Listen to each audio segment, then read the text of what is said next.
રમશે દર્ભાવતી જીતશે દર્ભાવતીના સૂત્ર સાથે ડભોઈ દર્ભાવતી નગરપાલિકા દ્વારા આ વર્ષે વિશેષ આયોજન ક્રિકેટ ટુર્નામેન્ટનું કરવામાં આવ્યું હતું। પ્રથમ તબક્કામાં તમામ સમાજના યુવકોમાં એકતા દેખાય તે માટે 100 ટીમોની રચના કરવામાં આવી હતી। ઓનલાઈન હરાજી રાખવામાં આવી હતી અને બાદમાં 100 ટીમોની વરણી કરવામાં આવી હતી।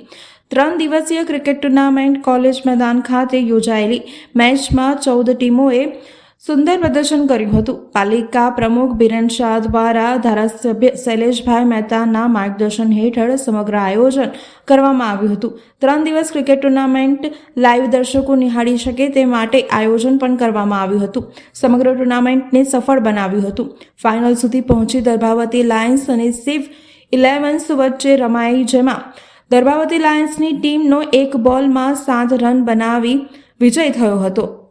વિજેતા ટીમને શુભેચ્છા આપવા ડભોઈના ધારાસભ્ય શૈલેષ મહેતા ખાસ ઉપસ્થિત રહ્યા હતા અને ઇનામ ટ્રોફી એનાયત કરી હતી। આ પ્રસંગે નગરના આગેવાનો મોટી સંખ્યામાં હાજર રહ્યા હતા।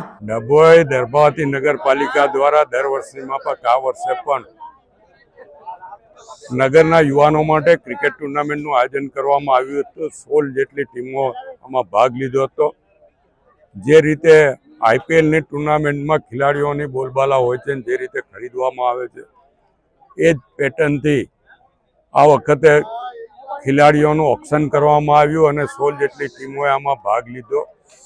16 ટીમોના સ્પોન્સર પણ હતા અને આજે એની ફાઇનલ મેચમાં દર્ભાવતી લાયન અને શિવ આર્મી વચ્ચે ફાઇનલ મેચ રમવામાં આવી। છેલ્લા 2 બોલ સુધી કસ મેચ થઈ અને છેલ્લા બોલે 9 બોલ અને 6 મારીને દર્ભાવતી લાયન ટીમે વિજય મેળવ્યો।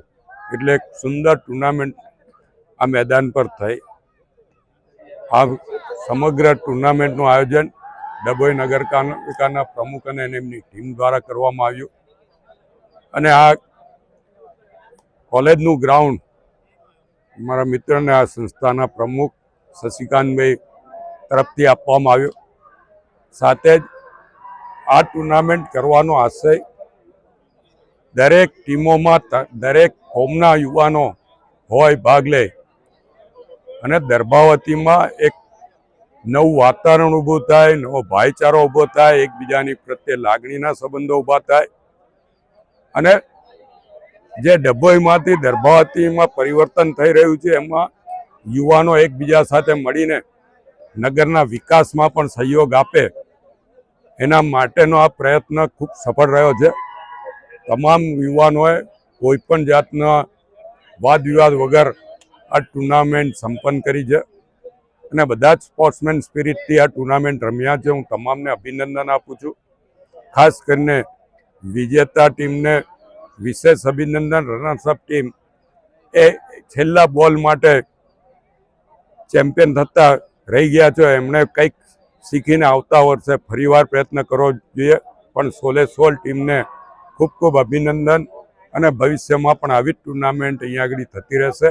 આનાથી પણ મોટા ઇનામોની વણઝાર આવશે ત્યારે એમાં પણ આ જ રીતે ભાગ લઈને અને આ જે ટીમો અહીંયા બની છે એ લોકો દ્વારા એક સુંદર વાતાવરણ દર્ભાવતી નગરીમાં પણ ઊભું કરવામાં આવશે અને દર્ભાવતીના વિકાસમાં પણ આ તમામ યુવાનો સહયોગ આપશે એવી અપેક્ષા